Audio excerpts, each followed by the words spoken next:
10,000 subscribers. Yeah. And it's all thanks to you guys. Today, I realized that I have reached 10,000 subscribers. The first milestone of any YouTuber out there when it comes to YouTube success. Thank you very much for that. Today I also realized that I rant a lot in my channel. That ever since I started making videos about JRPGs, I rant a hell of a lot. So today, as a thank you video, special occasion for all of you guys who have been following this channel so far, I have prepared something special. And that is a whole bunch of my best rants in the history of my YouTube channel. In English, of course. So with that in mind, my friends, thank you very much for subscribing. Thank you very much for tolerating my bullshit all this time and for keeping up with me and for supporting me. With that said, let's begin!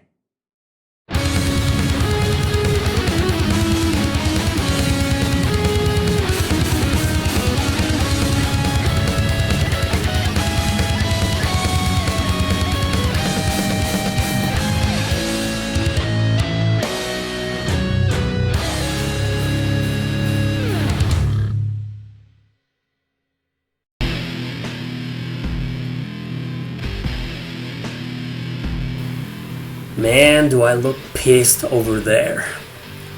I made a review in Spanish of this game about 2 years ago, maybe more, and I was really disappointed. And there's actually a place, this is it, as a matter of fact, it's called the Arena, I believe, in which you can play the tutorials to learn how to play this game. But look at this, there are over 20 tutorials. And yes, you might think, do you actually need to do this? No, right? Like I did, I played like 2 or 3 tutorials and I said, just fuck it, I'm gonna play the game. And I didn't get any far at all. In the first boss battle, I just played miserably. I had no idea what to do and I fucked up. And yeah, as you can see, the game gives you tips. It gives you an explanation of what to do and how to do it. But it's still not enough. I mean, who the hell is going to play 20 damn tutorials? And yes, you need them. Believe it or not, they are necessary in order to understand the complexity of this game. Look at this, look at me. This is the epitome of frustration. It's because that game in particular has a lot, and I mean a lot, of random encounters. Oh my fucking god. Seriously, never have I encountered a battle so frustrating, so annoying, so tedious, and so rage quit material. And that's the stupid bird battle on the second disc, at the very start of the second disc of Batten Kaitos Origins. Batten, whatever you wish to pronounce it. Fuck that battle. Really. And it's legendary. Believe it or not, that battle is very legendary. A lot of people rage quit on that game like I did because it's so extremely fucking frustrating. Fuck that battle, man. Like seriously, why do they have to make so annoying battles? Why do they have to make extremely hard boss battles right after you change disc, right after you save the game and you cannot go back and buy items or grind or whatever? Why do they have to frustrate your entire experience? Why? Fuck this game, fuck this list! Ah! The next 10 assholes pissed the shit out of me. They made me rage quit so hard, so freaking hard, but I still managed to beat them. That's right. Yeah, you got that right. I beat these motherfuckers fair and square, yeah. Number 3 made me rage quit. I haven't played 5, so whatever. The point is that why did I choose this one instead of the others? Because there's one particular battle in the game that ruined my fucking life! Temporarily. Number 5 is this asshole. This asshole! Rogue Galaxy, yeah! Watch my review. I made a review a couple of days ago, about this game. Because the dungeons are so damn long. Because the battles are so damn hard. Because the camera sucks ass. And mainly, because your characters are so goddamn weak the entire game. And I don't know what happened. I don't know what this game has that made me just keep on going until I fucking beat it. But Rogue Galaxy, there isn't one particular boss battle. No, there's not. There's like 1,000 particular boss battles. There's like 1,000 particular dungeons. This game is one of the epitomes of rage quitting. Just you and Bart with your gears, your robots, and you gotta find these radars or something like that. And it's so goddamn annoying and frustrating. First of all, because the camera sucks. So there you go, having a ton of random encounters unnecessarily, and only to find out at the end of this dungeon a stupid boss that it's so extremely hard, and it's one of the hardest battles in the entire game. And I'm talking about the beginning of the game. You're not even 5 hours into the game when you get this motherfucking part. And then the sewers. The sewers, my friend, the sewers. And then the prison, and then everything in this fucking game is twisted and frustrating. Yeah, that's how fucked up this game is. Fire Emblem Thracia 7076. Damn it. Damn it! This game is so twisted. Why is it so broken? This is a broken game. No wonder it never left Japan. No wonder it didn't come across the sea to reach us decent people in Europe or America. No. This is a game for twisted assholes called Japanese people. If you're gonna play this game, I am not going to suggest to you to use your head. I am not going to suggest to level up. I am not going to suggest to look up to a walkthrough. No, I am going to wish you the best of luck. Because luck, it's exactly what you need to beat this asshole! Phantasy Star. I love the Phantasy Star series, but I am ashamed to even remember this goddamn asshole was the beginning of it all. I mean, just look, the second I get out to the field, I get this random encounter. Against a fly. How inspiring! It's a futuristic science fiction RPG, and the first thing you fight is a stupid fly. And it's kicking my ass! Look, it almost depleted my entire health, the first enemy of the game, and it almost killed me. Fuck this game, man.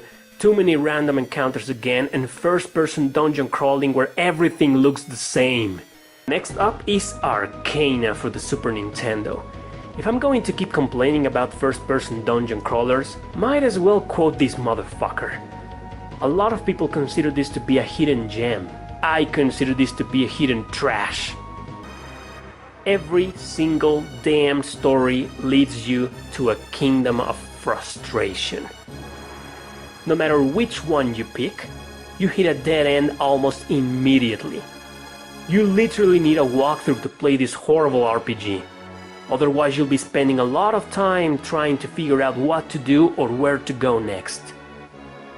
I have no complaints about the battle system, the graphics or the music, just about the gameplay, hence the most important aspect in a video game.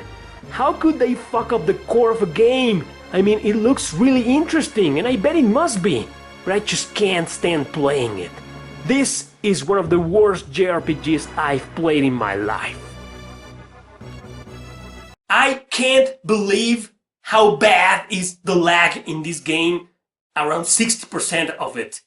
There were times in which I just went inside a dungeon or inside somewhere after a scene had played, and the game started lagging. And no, I'm pretty sure it's not my PlayStation 3 and it's not my television. No, it's the game itself. It lags like hell at some parts, especially at the beginning of some battles. I even disgracefully lost several easy battles that were easy as fuck, and I lost them because of the lag. My characters were slaughtered because I couldn't move properly or aim properly or whatever. That's bullshit, man. In the credits I saw that around 20 or 30 people tested this game, and I was like, did they really test this game? What the fuck, man? What? This is it? No manual? No manual? What kind of horseshit is this? No manual? Oh, that's right. Most games nowadays, not to say every single game nowadays, doesn't come with a manual. Fucking companies trying to save a fucking few pennies.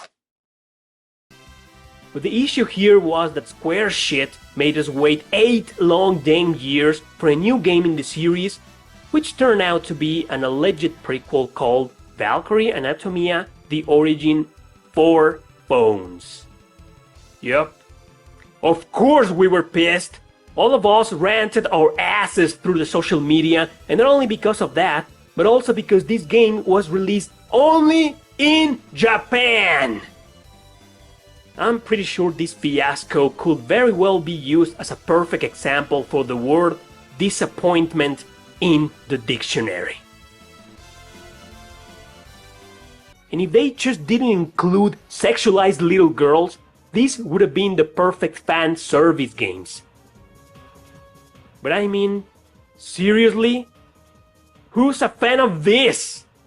What kind of fucked up market were they trying to aim for with these games? As an RP gamer, I was like, seriously, Sony? Really? Like, are you stupid? Why don't you, if you're gonna make money with this, big money with this, why not include I don't know, 2 or 3 more RPGs? Intelligent Cube. What the fuck is Intelligent Cube? What the hell? Jumping Flash, that was previously announced. Okay. Metal Gear Solid. Oh, that is a rational decision, Sony. Yeah, Metal Gear Solid. I don't want to know what Konami put you through when getting this license, because Konami's a piece of shit right now. But congratulations, you managed to get one of the greatest PlayStation classics on your little console, Metal Gear Solid. That's a good one. Mr. Driller. Seriously? What the hell is Mr. Driller? Out of all the library of RPGs, why Persona 1? Why, Sony? What the hell were you thinking? Who is the marketing strategist in this company? Oh yeah, well, if people didn't know that Tornico is a character from Dragon Quest IV, what would you think about this game? If you saw these games on stores, Tornico, what the hell is a Tornico? Is that the name of the guy? Well, yes, it is the name of the guy. Exist Archive. This doesn't sound weird at all because those are 2 pretty common words. I mean, exist, of existence, of existing, archive, we all know what an archive is. But the way they are put together, Exist Archive. So what does that mean? Does the archive exist? Shouldn't it be Archive Exists then? Elemental Gimmick Gear. Well, that's an okay name. If the name itself was highlighted as Elemental Gimmick Gear, but would you purchase a game that is called Egg? Thracia? Thracia? What they mean, Thrace or Thracia, the ancient Roman city? But why did they change the name to Thracia? And by the way, this is one of the absolute worst JRPGs I've played in my life. Why these names? Rorona? Totori? Meruru? I mean, would you call your daughter that way? Popolo Croy. Okay, of all the names out there you can come up with to name your RPG in the weirdest way possible, you just had to choose Popolo Croy. If it had an X at the end, it would be Popolo Croix. Popolo Croix. Popolo Croix. No, Popolo Croy, whatever the fuck that is. This is the absolute worst, man. The absolute, astonishingly weirdest name ever made. Uta Wareru Mono. Nice. I mean, I know these are several words in Japanese bound together, but what does that mean? Uta Wareru Mono? Why would you call your game that way? Why? Look at this horrendous place. It's just gray bricks everywhere you go. And you know what's worse? Random encounters. They are really often, and thanks to them being so frequent, sometimes you get lost. The story is really generic, so it's pointless to talk about it. So my complaints go all the way towards its terrible gameplay. The controls also suck ass. It doesn't look that way, but choosing commands, walking around and maneuvering the menus is just a pain in the ass. The guys who made this god-awful atrocity were as bored as the game itself actually is. You think it's one of those games in which you have to level up a bit before you can be powerful enough to beat a dungeon and a boss? No, you will spend hours on grinding in one of the lamest turn-based battle system in the history of video games. And if you can't do it, well, just watch. You will keep dying miserably over and over again. Fuck. Lunar Dragon Song, also known as Lunar Genesis in Europe, is definitely one of the worst JRPGs of all time. You will find this piece of trash in tons of other lists just like this one. I guarantee that.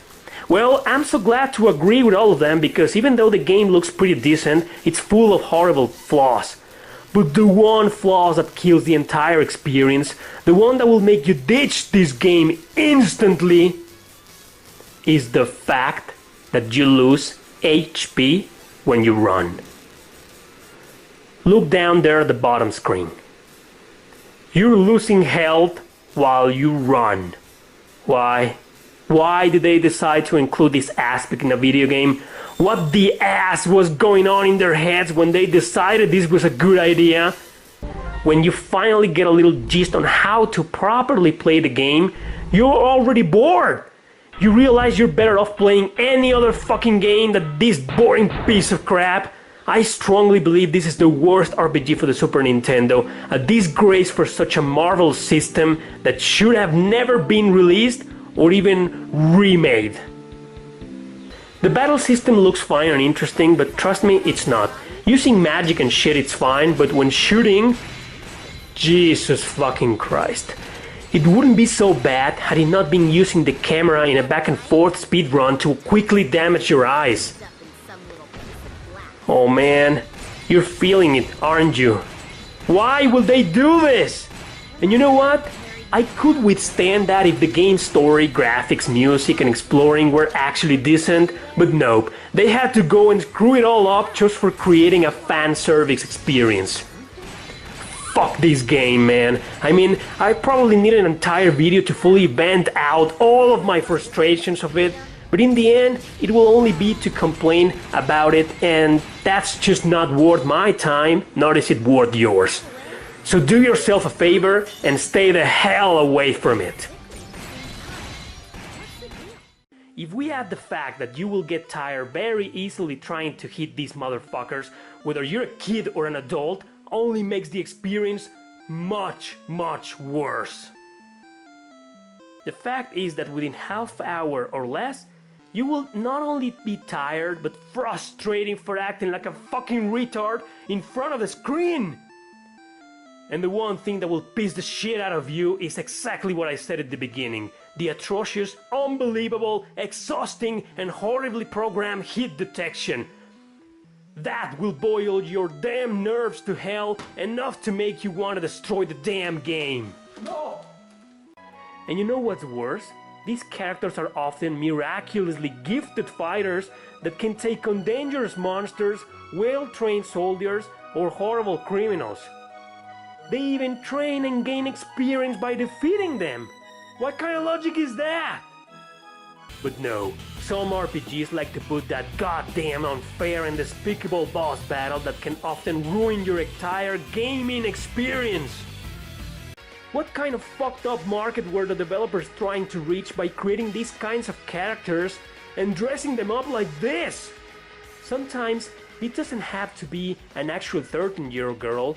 No, they may be 2,000 years old, but with the appearance of one.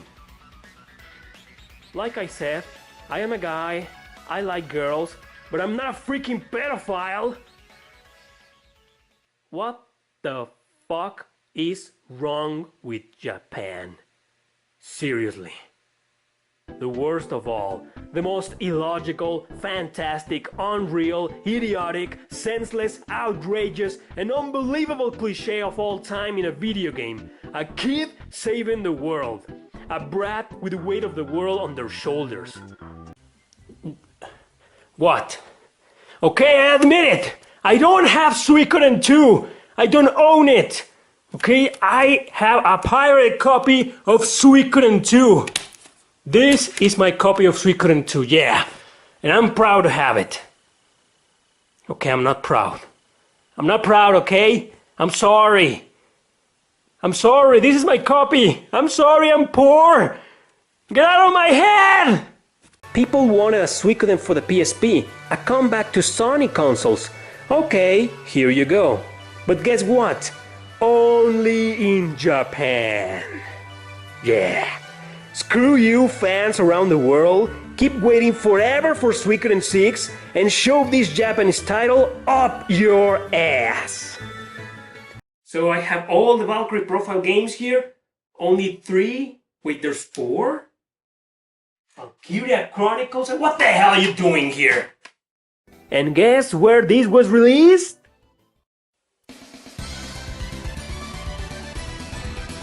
If you are aware of its extremely strong fan base and the possibility of making a lot of cash with it, why haven't you released anything for consoles?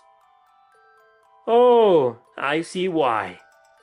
Yep, the millennial and money-loving rat hole that Square Enix has become. That pretty much explains everything. Right? I mean, Tri-Ace owned by Nepro Japan? What the hell, man? That's bullshit, man. Fuck Tri-Ace. Seriously. It was now a third-person shooter. There were monsters, mutations, blood and gore, yes, but it also didn't feel like a survival horror game anymore. What in the holy mother of fuck was this? I really wouldn't like to see this jackass and Square shit come up with a new Parasite Eve game. Not in this generation. Please, no. To unlock the final branch and fight the final boss and get the true ending, you have to have all damned weapons in the game. All of them. Some of them are extremely expensive while some others are only found in the darkest corners of some dungeons. Why do I have to do this crap in order to beat the game? That's bullshit! But that's how it is. Great game, stupid requirements. Damn it. Finally, this piece of shit happened.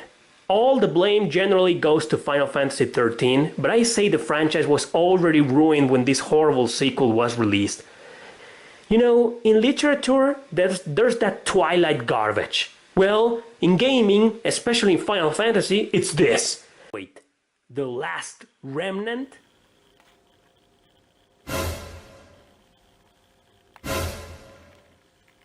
No. No, no, no, no, no! The game is sometimes really easy, then sometimes really hard. No exceptions, no patterns, no nothing, no logic. It just goes up in difficulty whenever the fuck it wants. So in conclusion, I would recommend playing this game just to see if you can dominate the battle system and enjoy it at the same time. If you do, then good for you.